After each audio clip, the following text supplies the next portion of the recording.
Aloha no ke anu e lue, a he wehi ano kauka. He hoa ka ua no ala kai, hulu pei ka nahele. E maliu mai, I ka leo kupuna, ma ke ala o ke ola. E huaka I kilohana, e kulia I ka nuu.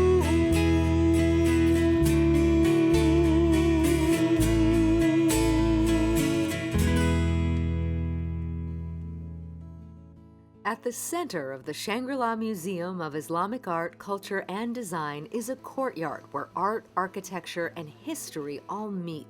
Walking here, the pull of this place is undeniable. Beauty and meaning live within these walls. Similarly, for Dr. Diane Paloma, place is everything. Hawaii is both her foundation and her source of strength. I live in the same house that I grew up in.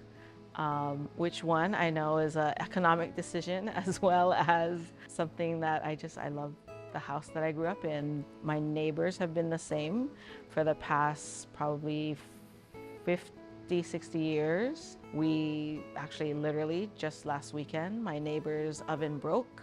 She had to make banana bread, so she called us up and she said, hey, can I use your oven? And we're like, absolutely. You think you can drop off a loaf of banana bread with that? We'll take that as payment. But that's the kind of relationships that I've had growing up, and so that's, to me, one of the best parts about growing up. I still have the same friends from elementary school, same neighbors, right? The same family members that are still constantly around me and my family, and I think that's what growing up in Hawaii should be like. Diane grew up in Ainahaina, the eldest of three, and like her mother, attended Kamehameha schools. So my dad is pure Japanese, my mom is Chinese Hawaiian, and I remember my dad saying, you know what, Diane, I gotta send you to Kamehameha so you can learn about your Hawaiian side. And so I think it was a great, great foundation for me. I love performing arts, so of course, like music, mele, hula, art was really a big plus for me. I got to travel the world in high school, Japan, New Zealand, Alaska. We were the dance group that got to go receive the logs that eventually became the Hawaii Iloa sailing canoe, which is still going around the world. And it just helped reinforce a lot of those grounded family values for me. Today, Diane is the CEO of Hawaii Dental Service, the state's largest dental benefits provider, serving more than 1 million members across Hawaii, Guam, and Saipan. Her career has always been in healthcare, though not in the way she first imagined. After Kamehameha, she studied physiological science at UCLA and was set on becoming a physician. But when she didn't get into medical school, those plans changed. When I didn't get into med school, and I remember this so vividly, I sat down with my parents at the kitchen table, and it was almost like this formal apology to them to say, I'm so sorry that I didn't get into med school, but I don't think I want to go anymore. And right, so thinking that, you know, my parents, oh no, you're gonna go, you're gonna try again, right? That is your destiny. We've told you this over and over. But actually, it was my dad who said the exact opposite, like jaw-dropping moment. He was like, no, you know what? I think I owe you the apology because we just put you in that profession, right? You got good grades. We thought you'd make a great physician. So that's what we thought you were gonna be. So everything that we said to you was along those lines, right? And that, right, and there were, of course, there were tears involved, but at the time, I was like, that is probably one of the best lessons for me ever. And of course, like my samurai dad was like, who is that guy who just apologized to me, right? Like, you know, Japanese dads don't do that to their daughters, but it just also allowed me to test out other things, right? And to kind of have this freedom of, oh my gosh, like book is wide open, clean slate. Like, what do I do now? I guess that early failure was probably, literally probably the best thing that ever happened to me. And it allowed me to stay in the healthcare industry, but not necessarily have to do it through the role of the physician.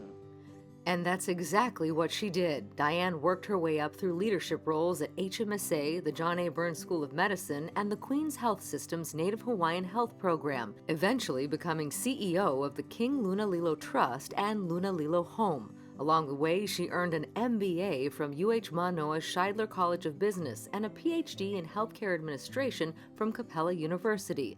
At Lunalilo Trust, she oversaw services for kupuna, including the large care home in Hawaii Kai, and was at the helm when the COVID-19 pandemic hit. Tell me about a time in your career where you felt really tested as a leader.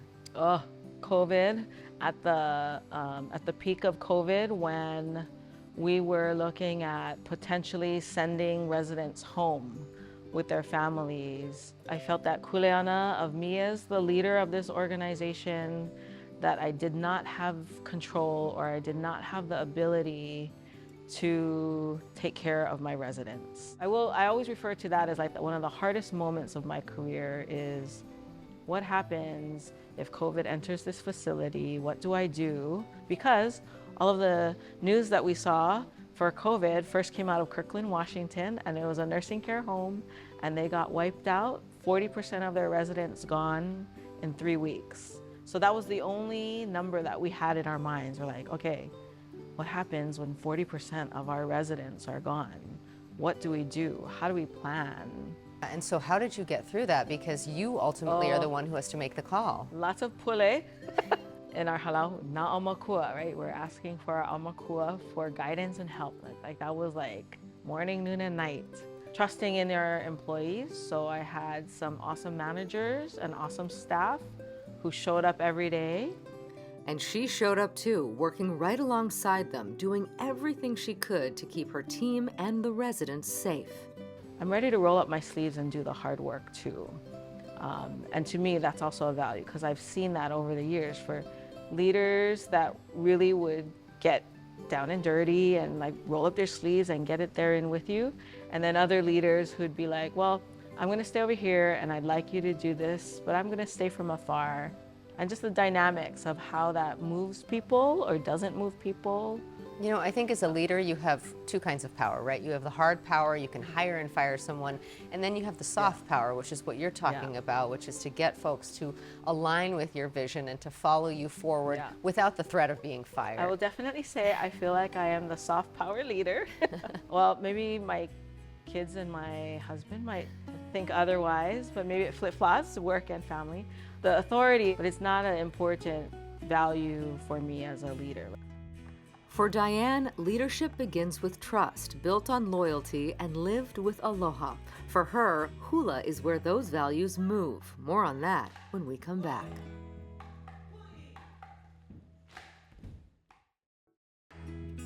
Every Sunday, Diane Paloma steps into a different kind of leadership, rooted in her Hawaiian ancestry and deep connection to these islands. I'm a part of a halau, kapa hula o kalele hua. Have been dancing since pre-high school. There's something about hula that has just kept me going. I've danced the entire time, throughout my entire career, and this halau ohana is my true family. It grounds me, no matter what. We always say hula is life. Hula is not an extracurricular activity for us. It's not an exercise regimen. It is a philosophy, and it's the way in which we process the world, and it's the way in which we look at the world through our lens, and it's just such an innate part of us, and I think that's what has helped me in my professional career path. You know, it sounds like being grounded in culture gives you a lot of confidence. Tell me about that. Oh, absolutely. I think it's one identity. Going to Kamehameha, it is imbued in your blood about who you are, and at a time where you can actually learn your identity and be proud of it and pass that on to future generations, because Without my identity, I don't think I would have had the confidence to take on CEO roles or get a little nudge from someone to say, hey, I think you'd be great for this role, and you've never thought about it before. Hula helps keep my mind clear. It helps me focus, and it also it constantly reminds me that we're not alone. So when I am alone in my office or having a frustrating moment, knowing that your kupuna surround you in so many ways, it really makes you feel like you're not doing anything alone, which is comforting and also gives you the strength to know that, okay, somebody's done this before long ago. It'll happen again in the future, but for now, there are opportunities to know that, like someone's got your back, whether they're seen or unseen. And just like in her career, here Diane is a leader. She is a dancer, yes, but she is also the ho'opa'a, the chanter, whose drumbeat guides the way. There is a olelo no'eau called, that says, Ile'a ka hula i ka ho'opa'a. So the vibrancy or the cheerfulness and the animation of the hula is really driven by the ho'opa'a. If you're chanting a little more solemn or slow, then dancers will pick up on that and reflect on it and exude that same kind of emotion. If it's upbeat and bright and happy, you'll see that reflected in the dancing too. So it's a very symbiotic relationship between the dancer and the chanter. And so it's the chanter's role to be able to imbue that energy so that the dancer exudes that. This group has danced at the Merry Monarch Festival, the world's premier hula competition, where months of practice culminate in just minutes on stage. Everything that you learned about the hula, you put on that stage, and it's an exhilarating feeling that you have practiced so hard for a particular moment, and that moment you give it your 100%. It strikes me that when you're performing and also when you're doing, work in a more traditional sense, that it all comes down to the practice. It comes down to the preparation. That this is really, you can't fake it. If you didn't go every Sunday, it's not gonna work. You cannot fake it on the stage, and even especially in ceremony, you cannot fake it. Like somebody is gonna see that and call you out on it. It's a discipline, right? So hula is a discipline for me, and that's where focus comes from. That's where planning and strategy come in. We say practice doesn't make perfect, perfect practice makes perfect. And so when you're constantly striving for excellence, whether it be in a craft or a job, there's preparation that needs to take place, and that's what halau has taught me after so many years. I mean, in my mind, if you can dance Merry Monarch, you can probably do anything. Oh, maybe. I think so. That takes tremendous courage and discipline and practice. I mean, when I watch those performances, I just think about the countless hours of work and the countless hours of study. And so knowing that preparation, I have a deep respect for that. And so I think about the parallel. It's like, well, if you could do that. Hours and hours for 7 minutes on stage. So why do that? What makes it worth it? It's that journey, right? It's that process of getting to that point where, the 7 minutes are only 7 minutes of months of practice, months of growth, and just like a learning and getting to a graduation point, or rising up through the ranks of a corporate office. It's that journey and that process where you take all those little bits and pieces along the way. The final moment is really only 7 minutes, very short period of time in one's life. But really, look at all that you have amassed in that time and the people you have connected with over time, the places you have learned about here in Hawaii, place like no other. And to me, that is the jewel of what hula brings to me in my world. The practice is the point. Yeah. The regular, right? That regular steady drumbeat, or that regular steady Sunday practice where I know, yeah, I'm gonna sweat. I might not be able to walk downstairs the next day because my legs are so sore, but it's a spiritual recharge for us and a reminder that we are connected to our kupuna, to our past, and that we are also carrying it forward for my kids, grandkids, right? We talk about in Hawaiian culture, 7 generations ahead of us. That's what we're planning for.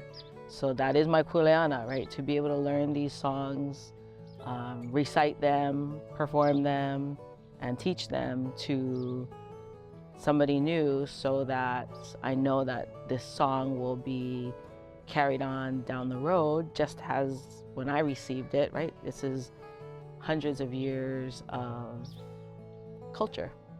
We hear the word kuleana in Hawaii a lot. What does kuleana mean to you? So kuleana, right, is responsibility. Oftentimes it's burden, right? That's your kuleana, right? That's your job to do that, your parameter. But for me, it's kuleana is that privilege. It's wow, how lucky we are to be able to have this opportunity to take on this role, or to be the vessel to pass on some kind of knowledge somewhere, someplace.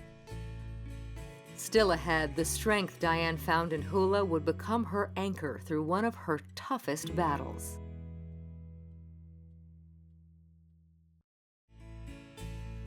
Diane Paloma has spent her life working in healthcare, leading teams, caring for others, supporting patients. But at 40, everything shifted. Suddenly, she was the one who needed care. My grandmother had breast cancer in her 60s, passed away when I was an infant. My auntie had it in her 50s. And I kind of knew that it's in my DNA, family history, but nothing to the effect of, okay, my 40th, gift from the universe was a breast cancer diagnosis. There's nothing like mortality to give you a good kick in the butt, to make you think of what is the most meaningful, what is the most important, and what are the things that are gonna keep you going. And it's really like those closest people around you, friends, family. With her husband and their 3 young daughters by her side, Diane faced her diagnosis with determination, fueled by love and a fierce will to fight. My oncologist was Clayton Chong, one of the first Native Hawaiian oncologists in the world. And he goes, Diane, I'm gonna give you all these tools, right? He had this boxing analogy that cancer is like putting you in a boxing ring, right? You coach, you train, you keep up your stamina, you do all these techniques so that you can last in the ring. Because he told me, when we go through this process, whatever this process is, I'm gonna be putting you in the ring. I'm gonna be in the corner, so I'm right there with you. I can throw in the towel, I can call a timeout, I can call the match, whatever. But Diane, you gotta go in the ring alone. And so are you ready to do that? And I was like, okay, I think I watched enough Rocky movies, so okay, okay, I'm ready, right? I put me in. Because of her age and family history, Diane chose a bilateral mastectomy, a decision that spared her from radiation and chemotherapy and gave her a second chance. I'm so grateful to have come out on the other side, right? Cancer-free. The universe gave me an extra pass and said, okay, come on, Diane, now's your time. What are you gonna do with this rest of the remainder of that? What of that experience do you still carry with you now? How has it influenced how you lead and how you live your life? Well, basically it's okay, life is short. I'm gonna try and do everything that I can now. What do you tell your daughters about leadership? How do you hope to grow them as leaders? Be kind, right? Have aloha, because you may not always know what's going on with other people when you're talking with them. When you interact with people, make sure that kindness and aloha are those foundational spaces for you. You seem very connected to place. You live in the house where you grew up I in. do.